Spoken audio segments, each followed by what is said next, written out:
İctimai taratqu besimi. İctimai aloqa usullarining va aqliy fonlarning tez suratda umumlashishi har vaqt to'rg'a chiqil bo'lgan muhit yaratdi. Bu uchur miqdorining normadan eshib ketganligi to'g'risidagi mulohazalarga sabab bo'lib, ijtimoiy taratqularning turmushimizga qanday ta'sir ko'rsatadiganligi to'g'risida negizlik savollarni paydo qildi. Holbuki, bu jihatdagi masalalarning hal qilishning texnik yaxshi metodi shuki, siz avval o'z hayotingizni qanday o'tkazishni o'ylaydiganligingizni oydinlashtiring. Ondan to'rg'ulangan bu sistemaning hayot tasavvuringizga qanchalik mos keladiganligi haqida o'ylaning. Oldi bilan ijtimoiy taratqu ingizni yetildiring.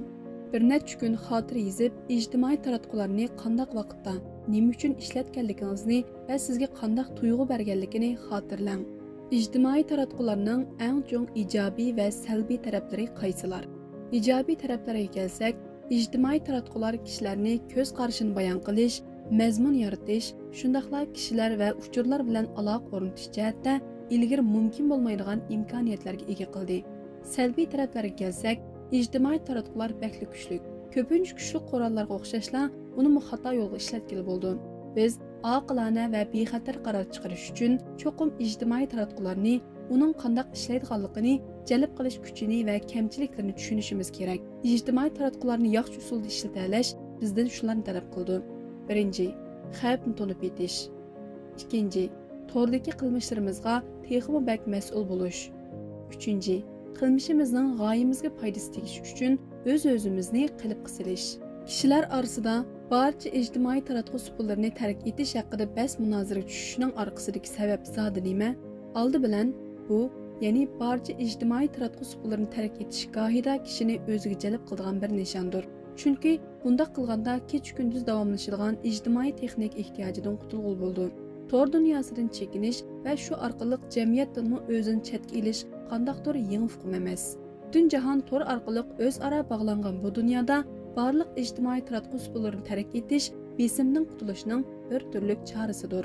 Bu orqali yana ijtimoiy taratqudan iborat ushbu kuchli quroldan eng yaxshi ravishda foydalanish uchun kam bo'lsa bo'lmaydigan o'z-o'zini tizginlash iqtidorini yetildirish zaruriyatidan qutulg'ul bo'ldi.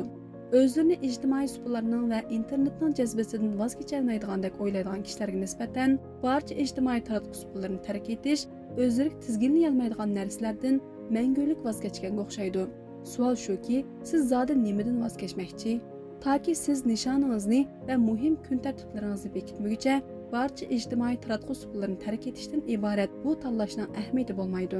Holbuki, nishon va muhim kun tartiblarini bekitish o'z-o'zini tizginlash iqtidorini yetildirishning tunji zarur qadamidir. Kunimizda ijtimoiy taratqusiz yashag'il bo'lamdi. İctimai taratqudan chekinib chiqadigan har qanday kishi texnika bilan o'z orasidagi fasilni qanday belgilashni qaror qilish kerak. Siz telefonni, hatto xizmat uchun zarur bo'lgan ilxatlarni ishlatmamsiz? Yoki siz faqat Facebookni ishlatmaslikning gapini qilyapsiz? Bu yerdagi halqiliqlikda nimalarning o'zingiz uchun foydali ekanligini, nimalarning foydasiz ekanligini aniqlash va shuning asosan qaror chiqarishdir. Agar siz Facebook yoki Twitter ishlatishga pek ko'p vaqt sarf qilsangiz, bularni ishlatish vaqtingizga chek qo'ying yoki bu usullardan talto'kis chekinib chiqing. İctimai taratquning bo'lish bo'lmasligidan qat'iy nazar, bir turkum odamlar hamini chekinlashadi. Holbuki, uchurga erishish va ishlab chiqarish unimining oshqanlik sababidan nurg'un sohalarda ijtimoiy texnikalarning ta'siri nihoyat ijobiy bo'ldi. Shu vajdan shuni bilib yetishingiz kerakki, masala qandaqdir, ijtimoiy taratquning sirli kuchiga emas, balki sizning tanlashingizga, ya'ni ijtimoiy taratquni nimaga, qanday ishlatishingizga bog'liq. Qanday odamlar ijtimoiy taratqu ishlatmasligi kerak?